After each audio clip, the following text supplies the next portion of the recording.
In this video, we're going to be covering 16 tips and tricks to crush your Season 4 start.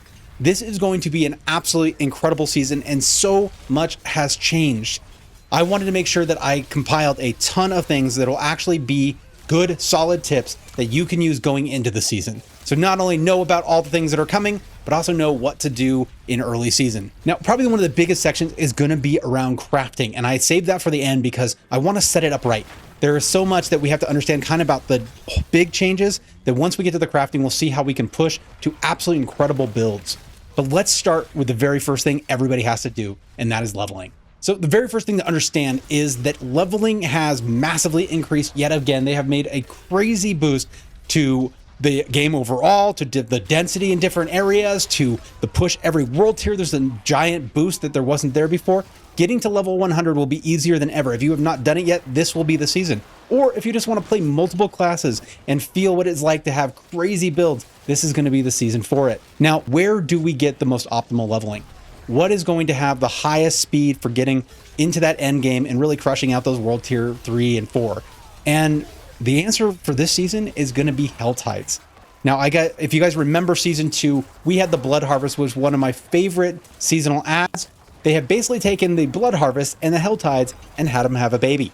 And that is what we're going to see. We're going to see the best parts of both of these, and it's going to be absolutely incredible how fast we can level. There was people that were actually testing this against like the one where we go and fight the same dungeon and then reset it and then do it again, because that just had such a huge boost over anything else, and this is winning. So I can't wait to actually jump in and do one of my favorite things in leveling. It's just going to be absolutely incredible. Now, one thing to understand is when you're coming into a season, there is always going to be some sort of season mechanic that probably makes you crazy powerful, or at least stronger than you would be without it. And so alongside the Hell Tides, making sure you finish out the seasonal quest, get whatever those unlocks are, and together you'll be crushing the early game like it's nothing. Let's first look at all the changes that have come to Hell Tides. The very first and most important one for the thing I just mentioned, which is leveling, is that the Hell Tides are going to be available in World Tier 1 and 2. And you definitely do not want to sleep on them because they're making a couple changes that are going to make it far more enjoyable. The first thing is all chests are going to be mystery chests. So you're going to get a crazy pile of drops. If you've done a lot of the Hell Tides, you know that getting a mystery chest is like getting 4 or 5 of the other chests. It can be absolutely incredible. Now, all the chests being that is going to be a great way to gear early game. And they're also taking out some of the dangers. They're going to bring back the density a little bit, but they're going to get rid of meteors and roaming bosses. So you won't have a sudden thing trying to kill you. You'll be able to handle most of the things. If you choose to go do that thing, it's all on you, not something suddenly surprising you. Now, there is another feature, and this thing is what I think it makes it absolutely incredible, is they added a threat meter. So if you guys have ever played Grand Theft Auto and you start killing off police and your rating goes up and eventually they go nuts, it's the same thing like that, but instead of killing police, you're actually killing demons that probably deserve it.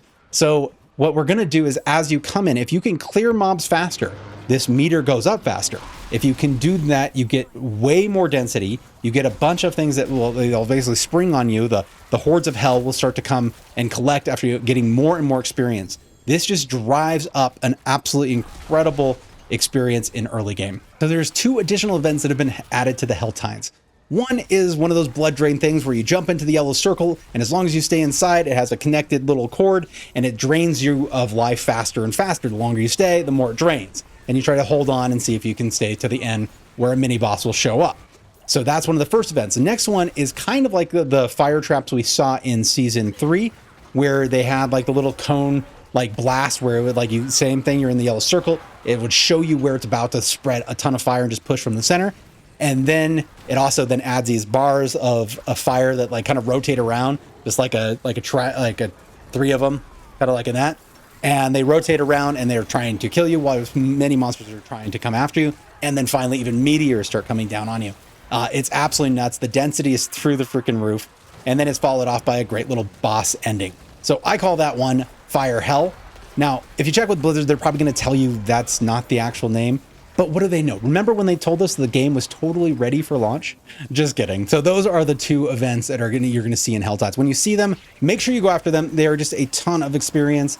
Again, the Hell Tides have gotten so amazing for leveling, and this is why all these new features, everything kind of stacks on it. It's great for gearing. It's great for experience. I can't wait. The last and final thing for Hell Tides is going to be as new Hell Tide bosses. I had already mentioned the Hellborn. At the end of those events, if you stay on long enough and can stay in that circle, the Hellborn will come out.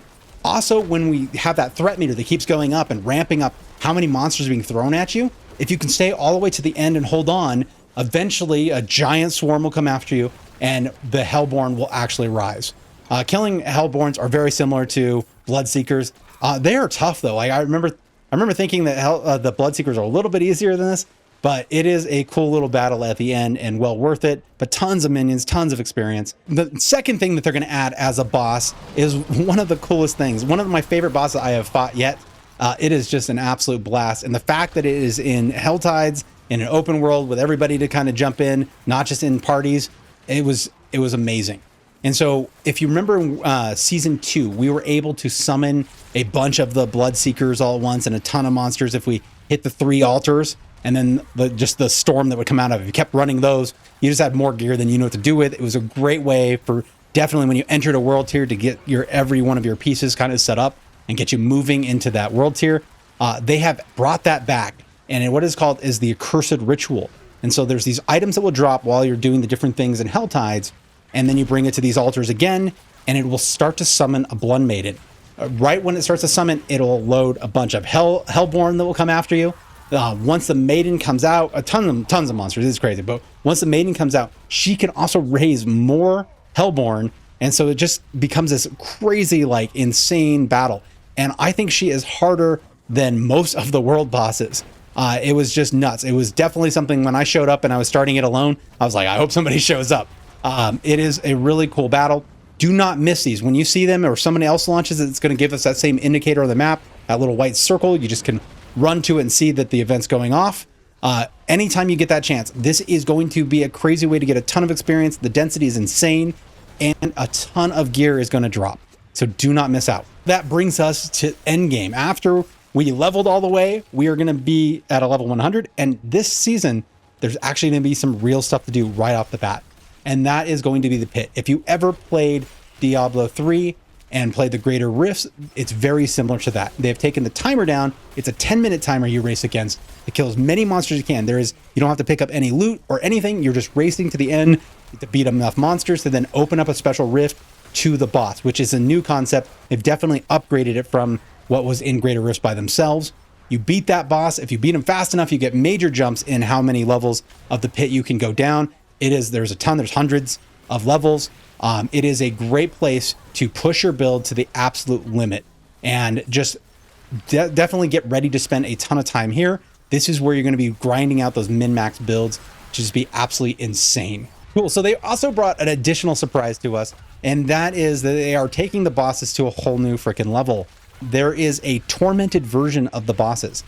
The thing with that is you have to spend 5 times the amount of materials to open a tormented version, but you go to the same altar that you normally would spawn a boss, and then 5 times materials, and it brings out a crazy challenge. I'm going to recommend heavily when you're just entering in endgame and just getting your build on peace, stay in the pit more often. With the tormented bosses, don't worry about them. Take on the regular bosses. If you want the challenge, go for it. It's crazy, but the amount of stuff that you get for the material increase is not worth it. You don't get particularly great gear. I'm hoping that they do change this. There's a lot of things I think they could do once you understand the new itemization and how it's working. There's some really cool stuff I think they could do for tormented bosses that would make it well worth the 5 times. But right now it's not. It's dropping a similar amount of legendaries as you would if you just fought it once. And it's probably more important to get the drops for the uniques that you need than it is to just take on the biggest uber challenge. Now, when you are ready for that and you're pushing through the pit and you're ready to go take on those, they are incredible. They are a major change from the original bosses, and it is fun. So then they have also added another base boss. This boss is at the level of Duriel. It's Andariel, and she will drop uber uniques as well. So if you are trying to grind for an uber unique to build out the perfect build and you're just not getting it from Duriel and you're bored, you can get it from Andariel. The mats for her are coming from Zir and the Beast in the Ice. So it gives you another option for also even grinding for the materials. It changes it up. So definitely take advantage of that if you're finding you're tired of the same Duriel runs. The next thing that's going to happen in this season that's absolutely nuts is every class is more viable than it's ever been. They have made some crazy jumps in the power of different skills and abilities, trying to balance out things that people haven't been using. But I think this is going to be one of the most balanced seasons we've seen yet. I also think there's going to be insane builds coming out that people haven't even thought of yet. There's that much that has changed between the crafting, the gearing, and the classes themselves and how they work. It's just going to be nuts what we see. The metas are all going to change. There is no doubt. So whether you want to try a new class that you haven't tried, or your favorite class and you've been afraid it's going to be weak this season, don't even worry about that. There is going to be a build for you, and there's lots of options for switching up and testing very fast in endgame that didn't exist before. So the next thing I'm going to highly recommend this season is they have made it way more viable to, if you build up a class to endgame, that there is still a lot of things you can do to switch up and test different builds that were way less expensive than it was before.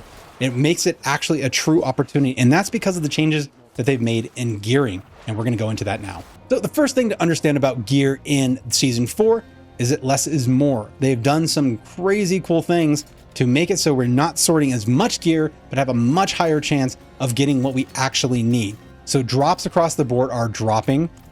Then what they're going to do, they've actually decreased the number of affixes on legendaries and rares. Now, what that does for us is rares are only going to roll with 2. They are now no longer viable. You can't add a third. They're no longer viable for endgame builds. You are going to have to find legendaries that have 3 items on it.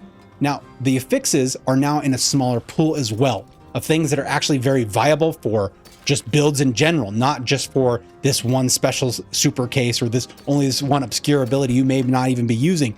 The core affixes, the first 3 that are going to be on the legendary, are way more powerful and way more geared to just great for any build. We are still going to pick up rares because we do need to break them down for veiled crystals.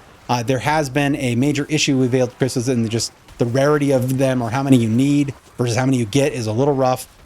Target farming them is a little rough. But I'm hoping to see that they do something to increase this, or allow you to get it in different places. Like maybe there's more dropping at the end for the pit runs as well of the material you need for some of the later crafting.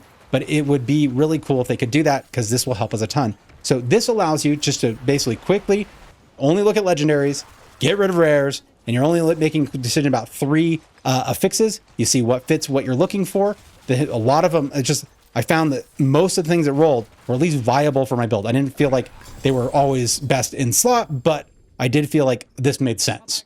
Versus before, I think I was just sorting through 4 to find I needed 3 that were good, and then they had a bunch of crap that they would throw in there that just wouldn't work for my build at all. And so this, I think, is going to allow us to gear much faster and less decision fatigue on deciding what is going to be good for us. This next thing is a permanent codex. And it is absolutely a game changer. And that means the Codex of Power doesn't just have the base level 1 of a skill. As you break down legendaries that have higher rolls of that aspect, even perfect rolls, they will, once you break it down, that will be permanent in the Codex. So now when you go to add Ghostwalker, or you add Rapid or something, you can actually have already found the best roll of that, and any new piece that you put it on will be the best roll only. So this is going to be, you're definitely doing more to hunt down legendaries to keep ranking those up. And instead of keeping in your bag, you are breaking them down right away to get them into the Codex of Power. This is what allows you to do the multiple class change or multiple build changes in endgame, because all of your aspects will be building up for that class as you go through and just play the game normally. So this allows you just to switch over the aspects that you have, and even switch them all back if you want, to test different classes without having to try to replace every piece of gear. So it's a great way. If you get into endgame before you go in to push for that min-max, like the best build ever, you may want to try 1 or 2 other builds to see which one is best for you that you would like to take all the way. Now, the other cool thing about this is right now the Codex of Power changes are also passed on to your alt characters. So the Codex is updated even if you start a new class, a new character. So if there's overlap ones, they will have those from the beginning. So now one of the coolest things in ARPGs, and I think has been missing from Diablo 4, outside of like uber uniques, is feeling that you can drop something and be super excited just by the nature of the drop, can't wait to check it. And I think that has been missing. A lot of other ARPGs or ones I played over time, it always feels like that moment was happening more often. Diablo 4 seemed very sparse. What they have done to change that is greater affixes. Now, what greater affixes are is any one of those 3, the base 3 that come on your legendary item, can roll as a greater affix, which means it rolls a perfect of its possible value and then 50% more. So if I had strength, I could, let's say strength normally rolls between 74 and 99 or something like that. And then I would also get, so I'd roll at 99. I'd automatically get the max and then 50% more. So it'd be closer to like 148. So that is going to be absolutely insane. And you could only drop those. You can't roll them. You can't gamble for them. You can't enchant for them. You can't do anything else. They have to drop on the item as you find it. But this is going to be a game changer because those pieces are going to be well worth doing all the crazy crafting that they've brought to this game to make it one of the most incredible pieces you can imagine. So definitely look out for these. Keep these as much as you can. If you're not sure if you're going to want those affixes yet, maybe you're going to change up your build later, but definitely collect them and get ready to find ones that are perfect for your current build. And those are the ones you want to put all the resources in if you can wait for them. Now, this is where my stupid mistake actually came in. And when I was playing the PTR, I got one of my first greater affixes and I was crazy excited. It wasn't exactly the perfect roll for what I was looking for, but I would have loved to use it.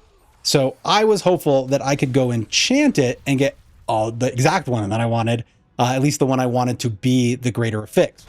But when I went to enchant it, it just reverts it back to a regular affix. So whenever there's even a little bit of doubt that you might want that greater affix, do not go and try to enchant that piece. It will just revert it back to a regular, making it not that important anymore. So now let's look at crafting. Crafting has not really been a thing. We had enchanting and nothing else. That was really it. You could upgrade, I guess, but there was no real way to have control over what you wanted other than one affix and then just pumping in points for upgrades. They have added two major pieces. The first thing is tempering. Tempering allows you to customize the way you want. So you have your base affixes that are just going to make your build stronger. And then these are going to be the ones that can fine tune what you're actually using. So they'll have things that can target more resources or more speed or specific skills for your build. This is where we get some very unique customization on how we want to play our build, what we want to push on and emphasize in our build. I think it's going to make, even if meta builds come out, there's going to be a wide variant that is possible simply because of this. People coming in and choosing that. So there is something to understand though, when you're tempering the first two, so you get two additional fixes. So you get your 3 from the base legendary, and then when you temper, you add 1 and then another. Those, when you first roll the tempering, they cost nothing. So as long as you have the recipe to do it, and you put you've already like locked that into your tempering system, then you can re-roll and it gives you one of like 5 or 6 options. And it's still a random roll, so you can't control exactly what it is, but it has a higher chance. The first roll is free for both affixes. Then if you have 5 chances to re-roll those to something that you might want. So say that you pick something that like maybe had bonuses to the different core skills for your build. Well, most builds only use 1 core skill. So that's like 1 in 6 chance or 1 in 5 chance of getting what you actually need. So if you have to re-roll that, trying to get something you actually are using for your build, and it takes more than 5, this is a potential place where it could brick the item. So I just want you to understand that. Just meaning that it's not going to be your perfect endgame piece. It may have something on it that does not affect your build at all. And it'd be better to find something with a replacement of the fixes you already have, even the greater affixes, and then go again and try to see if you get the tempering right. So that is just a warning that this is actually one of the key places where the piece might just be not useful anymore. Now, that brings us to masterworking. And masterworking is really the end game piece, but it will push the strength of these builds beyond anything we have ever seen. And again, it does have a lot of abilities for you to kind of manipulate the way you want, especially when you're choosing what your early masterworking is going to be. But let me tell you how it works really quick. The mats to do masterworking are coming from the pit. And as you go into higher levels of pit, you get the higher levels of mats for higher level of masterworking. Now, masterworking allows you to upgrade your piece 12 times. So every level is going to give you a 5% increase on all your affixes. So all 5 of the affixes, the 2 tempered and the 3 base that came on it, are going to get a 5% boost, level 1, level 2, level 3. And level 4, they are going to give a 25% boost to a random one of the affixes. So something will get a major jump. They won't get the 5% for anything else, but one will get a 25% jump. Then it starts again and kind of repeats it. So it would be then 5, 6, 7, then on the 8th one, a 25% boost all the way up to 12. What that allows you to do, if there's a key affix on it, you have a chance to have that roll with every one of the 25% all the way up. So imagine something core like cooldown reduction or strength. This could make it so that your abilities are up all the time, or you have so much crazy power that it's insane. And so just thinking about that has a chance of happening.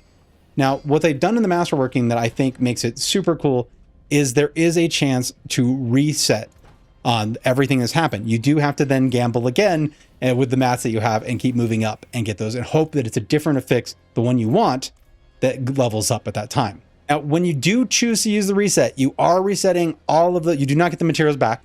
It's not like they're going to give those to you so you can just sit there and re-roll. You have to go grind them again.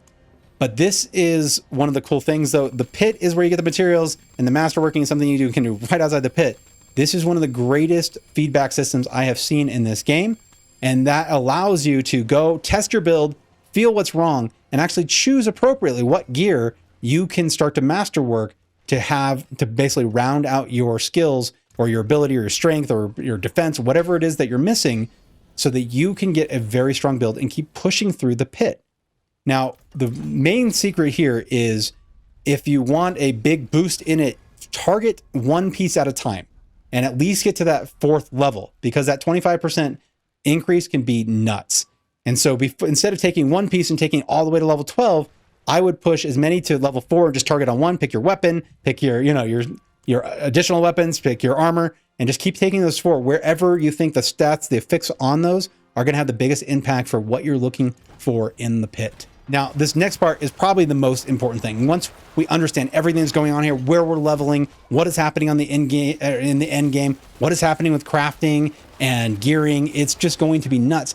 You're going to want to figure out the best loop for getting your gear on point.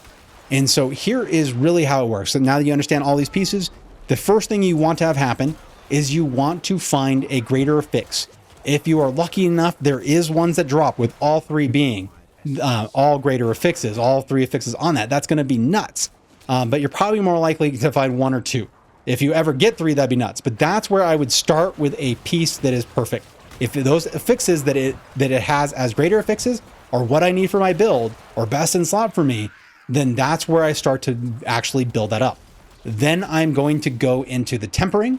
I'm going to make sure that I have things that really either stack on each other or really adding to my build or targeting my abilities. And so this, you can see this could happen many times. Like you could brick it right here because you can't quite get the rolls you want in the tempering, but you have that great affix on it. This could stop you and you have to then go find another greater affix. Then once this has happened, so you get a greater affix with as many as you can on it, then you're going through the tempering, you land things that you really want, you then push it high in the masterworking. Now, there is a big chance that we will do this without greater affixes because of the rarity of the drops, and the chance that they'll drop with the affix we need is still very small. We may have to start like our first set of gear in our build by doing this rotation without greater affixes.